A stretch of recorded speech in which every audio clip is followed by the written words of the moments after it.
ministère de Santé publique, une journée consacrée aux troubles de l'apprentissage nous donne l'occasion de rappeler que 6 à 10% des enfants souffrent de dyslexie ou de dyspraxie, ce qui n'est pas toujours facile à diagnostiquer. Et pourtant, plus la maladie est prise en charge tôt, plus les conséquences en matière de scolarité, par exemple, sont faibles.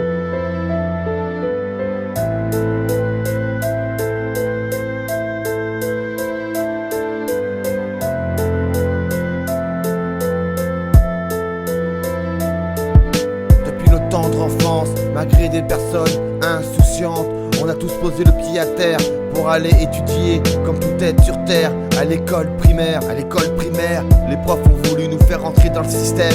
Mais est-ce l'inconscience ou le subconscient? Quand des personnes prennent l'école pour brouillon, pour exercer sa passion et taper dans le ballon. Depuis toujours, on veut croire à la gloire, mais la simple image que j'ai croisée de moi, c'est un simple reflet dans le fond de ce miroir, et une lueur d'espoir dans le fond de ma mémoire. Dans cette société, si t'es en décalé, on te prend pour illettré, sans essayer de descripter tes pensées et de percer les personnalités. Quitte à choisir, moi je prends mon péché mignon et bam, je tape dans le ballon. Il faut arrêter de s'apitoyer sur ce système et de savoir ce que chaque personne a dans la tête. Si l'éducation nationale faisait des diagnostics, il s'apercevrait qu'il y a moins de 10% de dyslexiques. Il suffirait de te faire passer l'oral pour qu'ils prennent une de tes claques, au lieu de t'envoyer au collège dans une classe spécialisée où ils veulent te apprendre à lire et à écrire. Et pour pouvoir additionner les soustractions et les additions, le brevet des collèges, pour toi tu peux le rayer. T'as plus que le CFG et puis va travailler. Si c'est ça l'éducation nationale,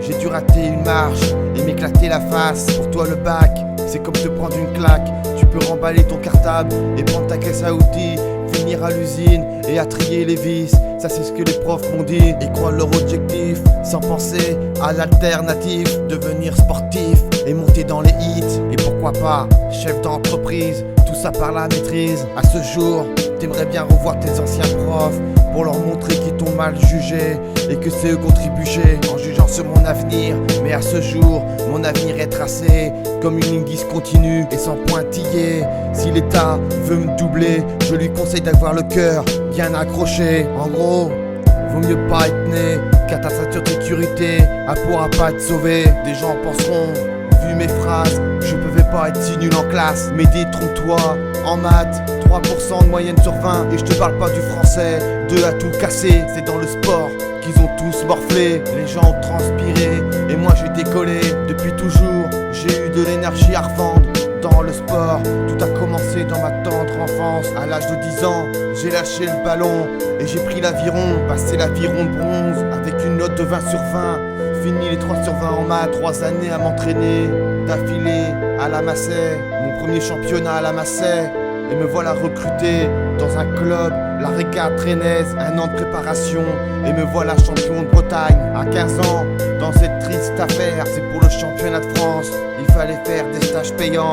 Mais quand tu sors d'une famille aisée, t'as plus qu'à t'arrêter pour pas passer pour un boulet. Et tu dis à tes parents que tu veux te retirer. Tes parents ne comprennent pas pourquoi on te fait la morale. Mais toi par courtoisie, tu restes calme et tu gardes ton sang-froid. Mais est-ce mal de stopper quand c'est tes parents qui croient gâcher l'avenir de son enfant? Pour ma part, à ce jour, j'ai rien à regretter. Le sport est ancré en moi, j'ai su exploiter mes réserves comme un militaire. J'ai couru des kilomètres à n'en suer de la tête, trouver mes chaussettes et sans tomber à terre. Quand ton sport est devenu une passion, ce n'est plus du sport mais un avenir qui s'écrit, même si tu peux le décrire. Et ça je l'ai bien compris, même si pour moi le sport haut niveau c'est fini. Quitte à écrire une nouvelle page, je vais écrire ma vie et l'exprimer en rime. Comme ça à ce jour, ça m'évitera d'être triste. Après ce drôle de drame, il a fallu que je parte au CFA. J'ai été recalé, tellement mes matières générales étaient trop nazes. Ils ont cru au drame, et moi ça m'a fait mal. C'est grâce à l'entreprise MAP, si aujourd'hui j'en suis là. Merci d'avoir cru en moi et de ne pas avoir fait moi une tâche. J'ai beau peindre des murs et sans coulure. Dans cette entreprise, j'ai pas connu de bavure. 2 années à écouter pour faire partie de la société. Et oui, j'ai fait le point et j'ai vu que j'avais plus d'alternative. Mais revenons au CFA, car avant l'embauche, il faut d'abord passer des étapes, quitte à prendre des claques. Au CFA, les profs ont continué à me lancer dans ma spirale. Et il a fallu repasser dans les matières générales ou enfin recevoir en CAP pour être relâché, pour pouvoir faire partie d'une société. Et c'est reparti Les profs parlent de débiles, à croire que tu viens d'une autre galaxie. Et l'arrivée en pratique, j'ai lâché la kryptonite. Je leur ai remis les points sur les i.